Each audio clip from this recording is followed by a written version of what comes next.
Ya estamos aquí con el doctor Pedro Pablo Raca Romano. Él es investigador y profesor del Departamento de Estudios Económicos del Colegio de la Frontera Norte. Bienvenido, doctor. Muchas gracias. Bienvenido a Aguascalientes y bienvenido al CIDE. Gracias. Y bienvenido a este seminario del Programa de Política de Drogas, que como sabes es un espacio para la discusión académica multidisciplinaria sobre todos los temas, efectos, consecuencias que tienen que ver con el gran fenómeno de las drogas. Y tú nos presentas hoy un trabajo bastante interesante desde mi punto de vista, sobre todo por la coyuntura política en el que estamos durante estos días, que es sobre la presentación de un nuevo plan educativo, ¿no? Y tú vienes a mostrar con evidencia, con datos, acerca de un efecto sumamente nocivo para nuestros niños, para nuestros adolescentes, que está teniendo la violencia criminal, sobre todo la violencia relacionada a últimos acontecimientos en torno a la guerra contra las drogas. Y nos muestras que en efecto hay consecuencias en este aumento en la tasa de homicidios y el rendimiento escolar o la deserción de los jóvenes o niños. Pero bueno, quisiera que tú nos platicaras un poco más al respecto. Ok, bueno, pues muchas gracias por la invitación nuevamente. Lo que veo en este trabajo es analizar cuál es el impacto del aumento en la violencia que ocurrió en México a partir de 2007 sobre el desempeño académico de los estudiantes mexicanos de nivel primaria y de secundaria. ¿Cómo afectó los niveles altos de violencia su desempeño académico? Para el desempeño académico agarro dos indicadores. Uno son los resultados de la prueba enlace y otro es la tasa de reprobación de grado. Entonces, esta es mi pregunta de investigación y veo si efectivamente hubo un efecto o no y cuáles son los mecanismos que argumento para que haya ocurrido este efecto adverso. ¿Cuál es ese efecto entonces? Ok, entonces, bueno, lo que encuentro en el trabajo, lo que agarro es datos de 2006 a 2012, agarro básicamente todas las escuelas primarias y secundarias de México y se ve que cuando hay un aumento en el número de homicidios, el desempeño académico de los estudiantes empeora, su resultado en la prueba de enlace empeora. Este efecto es pequeño, pero es fuertemente significativo, ¿no? Asimismo, cuando cuando aumenta la tasa de homicidios, la tasa de reprobación de grado de los estudiantes aumenta, entonces hay más violencia, los estudiantes son más propensos a reprobar.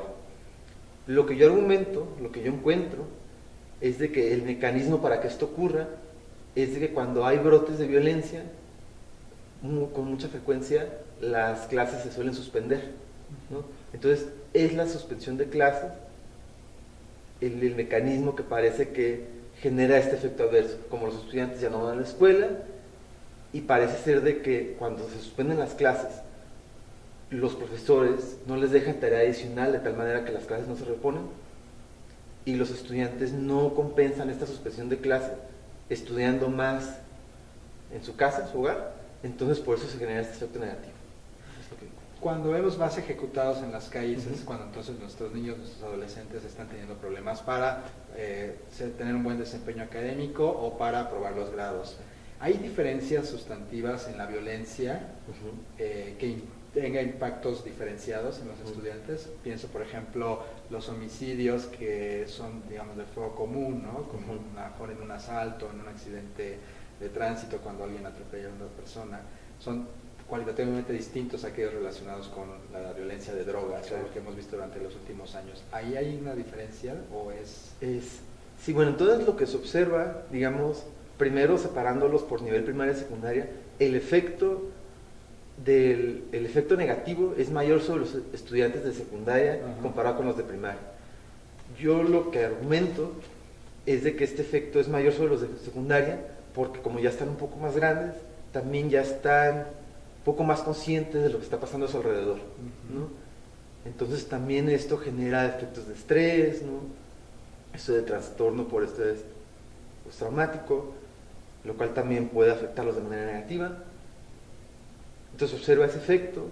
También, digamos, si nos vamos a lo mejor a las comunidades urbanas, a las rurales, en las zonas rurales el efecto es mayor, se observa, Y yo lo que pienso que está sucediendo es de que como suelen ser comunidades más pequeñas, a lo mejor si hay un asesinato, un homicidio, a lo mejor la probabilidad de que conozcas a esa persona es mayor, entonces por eso, si hay cierta relación con esa persona, el efecto uno puede pensar que es mayor. Y se observa de que estos efectos negativos están concentrados en las ciudades donde hubo estas olas de violencia muy, muy notorias, por ejemplo, Ciudad Juárez, en algunos casos Acapulco, Tijuana, ese tipo de algunos lugares de Michoacán. Aquí es donde se concentran estos efectos. Entonces, más que diferenciar a lo mejor que si es un homicidio regular o un homicidio relacionado al crimen organizado, que los datos no muestran una diferencia clara sobre el efecto, pero sí es notorio que este efecto se concentró sobre todo en las ciudades más violentas del país. Eso sí, o sea, no es lo mismo un homicidio que haya ocurrido en Yucatán a uno que haya ocurrido en Ciudad Juárez. Sí. Y esto dice se debe a que normalmente las escuelas, dado que viven en este contexto de violencia, ya están preparadas y por tanto suspenden clases ya como mecanismo regular. Podría también pensarse que en zonas donde hay mayor violencia la conciencia acerca de este fenómeno de la violencia es mayor, ¿no? Me dices que también por eso los estudiantes de secundaria está. También podría pensarse que el papel de los medios de comunicación tiene allí algo que ver, es decir, al haber más información sobre violencia también el impacto es más fuerte. Ajá, sí, yo pensaría que sí. Digo, eso no lo cuantifico, no hay manera de observarlo, pero que juegan un papel importante, sin duda. Mencionas en el artículo que aquellas escuelas que no están inscritas en estos programas, como por ejemplo Escuela Segura, etc., sí protegen un poco más a los estudiantes, a los niños, frente al fenómeno de la violencia. ¿Esto es correcto? Respecto al programa Escuela Segura, ahí es más como algo más descriptivo, porque en realidad es un poco decirlo, porque el programa Escuela Segura, si las escuelas estaban ubicadas en localidades con ciertas características, a lo mejor de violencia, o si ellos habían tenido un problema interno, ya sea por de consumo de drogas o por alguna diferencia entre alumnos y profesores, las escuelas se inscribían en este programa. Entonces ahí puedes tener un problema de endogeneidad, de que no está del todo claro qué es lo que se está captando. Lo que sí se observa y ha sido comprobado en otros estudios es que, por ejemplo, bueno, si bien yo encuentro un efecto negativo de la violencia, digamos, el programa Escuela a Tiempo Completo, sí se observa de manera muy notoria que este ha tenido un impacto positivo sobre el desempeño de los alumnos. El hecho de que los alumnos estén más tiempo en la escuela, a lo mejor no estén en la calle, sí tiene un impacto positivo sobre su desempeño. Esto sí se observa claramente. Creo que tiene tu investigación, y esto es algo que me gustaría resaltar, tiene implicaciones de política pública muy relevantes, ¿no? En cuanto vemos que el fracaso de una política de seguridad está teniendo efectos negativos no solamente hacia adentro, es decir, no solamente en los objetivos que se había propuesto, sino hacia afuera, afectando los objetivos de otras políticas, como es el caso de las políticas educativas. ¿No? Vemos que a mayor violencia, menor rendimiento y mayor tasa de reprobación en los estudiantes. ¿Qué implicaciones tendría esto en términos de política pública a nivel nacional? Habría que replantearse qué cosas, por ejemplo.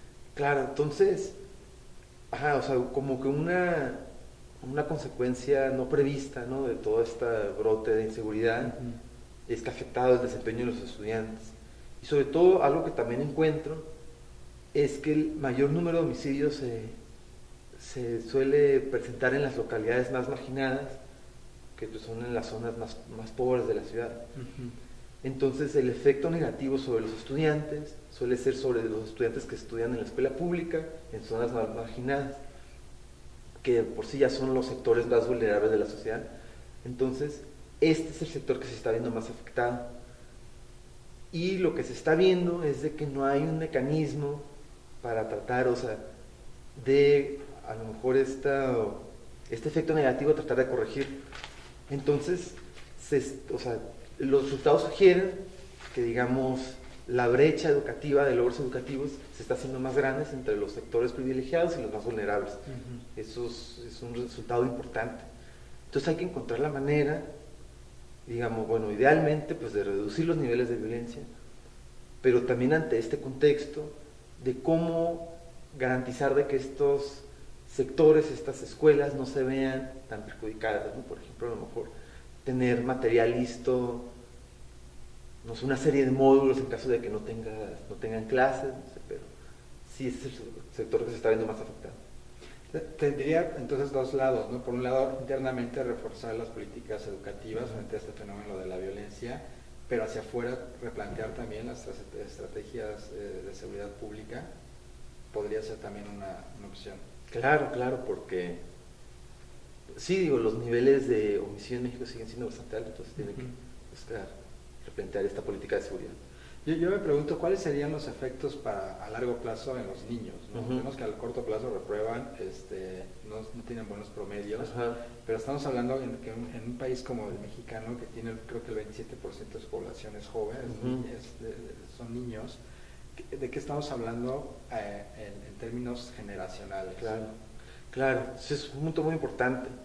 Lo que se puede pensar es, generalmente cuando es un contexto así de mucha violencia, también es una situación donde es de poco crecimiento económico y de pobreza, está muy acompañado. Entonces, ante esa situación, es muy común que los jóvenes, digamos, de los sectores más vulnerables, no vean tan atractivo, tal vez, continuar con el estudio, porque dices, bueno, pues si estudio, de todos modos la situación económica no pinta un escenario muy favorable, entonces a lo mejor uno puede buscar como que otros medios, a lo mejor transitar incluso pues a la delincuencia, ¿no? Entonces por ahí hay que cuidar eso, porque ante una situación económica poco atractiva, pues puedes buscar otras opciones, ¿no? Actividades de crimen. Eso es negativo, y si, como te decía, si no se resuelve, a lo mejor uno puede pensar de que se pueda acrecentar la brecha de los menos vulnerables, los que más tienen. Eso. Otro punto importante que también se ha encontrado mucha evidencia en la literatura es de que cuando pasan los años la gente se acostumbra a este contexto de violencia, ya lo ves como algo normal, y entonces hay evidencia para algunos países donde después de un tiempo ya los efectos desaparecen porque la gente ya lo ve con normalidad. Entonces, bueno, yo pensaría de que sí se tiene que solucionar, porque si no se va a acrecentar la brecha. Este efecto postraumático, ¿no?, del que hablas ahí en el artículo, en realidad deja de funcionar, ¿no? Ya no hay esa alarma, ¿no?, de un hecho de violencia, sino que es ya parte de la vida cotidiana. Exactamente. Y supongo que, y aquí ya estamos en otro plano ya no del artículo, pero supongo que esa violencia también se asume, se normaliza y se vuelve, o sea, absorben otras formas de violencia, quizás sea hacia adentro en las escuelas, no sé, por ejemplo. Entonces vemos que el panorama que tienen los niños en nuestras escuelas es sumamente crítico, porque no solamente tienen la violencia escolar, el famoso bullying, no solamente hay de pronto violencia intrafamiliar en la que están envueltos los niños, sino que ahora también hay esta violencia de fuera, hasta cierto punto producto de políticas estatales que pone a estos niños en situaciones de mayor vulnerabilidad, ¿no? Sí, estoy de acuerdo contigo. Sí. Hay efectos distintos, por ejemplo, en términos de las escuelas privadas y las públicas. Me queda un poco claro por qué en las escuelas públicas, si están en zonas marginadas, si estas es en zonas rurales y si además está compuesta por grupos indígenas, grupos étnicos, hay este efecto mucho más fuerte. En las escuelas privadas y públicas, ¿por qué es esta diferencia? En realidad con los datos, o sea, se encuentra este resultado, pero no se puede saber con precisión cuál es el mecanismo. Yo lo que pienso que está sucediendo es que sí lo comprobó de manera así, pero no de una manera técnica, a lo mejor más sencilla, es de que los estudiantes que suelen estudiar en las escuelas privadas son de mayores recursos. Entonces, ante una suspensión de labores o algo, los papás suelen compensar esta suspensión de clases de otra manera, por metiéndolos a unas clases de matemáticas, llevándolos a una asesoría. Entonces se observa un mecanismo de compensación. Entonces, si bien a lo mejor las clases se ven afectadas, sí los estudiantes son compensados con otro tipo de formación que hace que no les vaya tan mal en la escuela. Entonces, sobre todo yo pienso que ahí es una situación sobre todo de recursos económicos a lo mejor y de tiempo, que los padres de estos estudiantes, de estos niños, pueden compensar como que la falta de clases de alguna otra manera. ¿Cuáles crees que serían las líneas de investigación a seguir a partir de estos hallazgos? Ok, algo yo pienso puntos a futuro de esto es esto que comentábamos, que si de alguna manera la gente normaliza la violencia, entonces sería analizar un poco más a largo plazo. A ver, yo me enfoco en 2006 a 2012, pero si extendemos el análisis, a ver si ya no hay efecto, el efecto desaparece después de un tiempo, porque la gente lo ve como algo normal. Pienso que eso es un punto importante. Otro, este análisis se realiza a nivel escuela. Como arriba del 90% de los homicidios relacionados al crimen organizado son entre hombres, ¿no? 95%, no hace falta.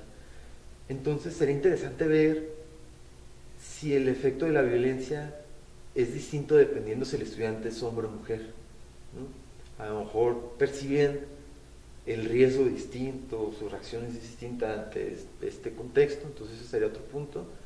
También algo que yo pienso que puede ser interesante es, a ver, se observa que también la actitud de los padres cambia un poco cuando aumenta la violencia, por ejemplo, a veces ya no los dejan salir tanto, los mandan menos a la escuela.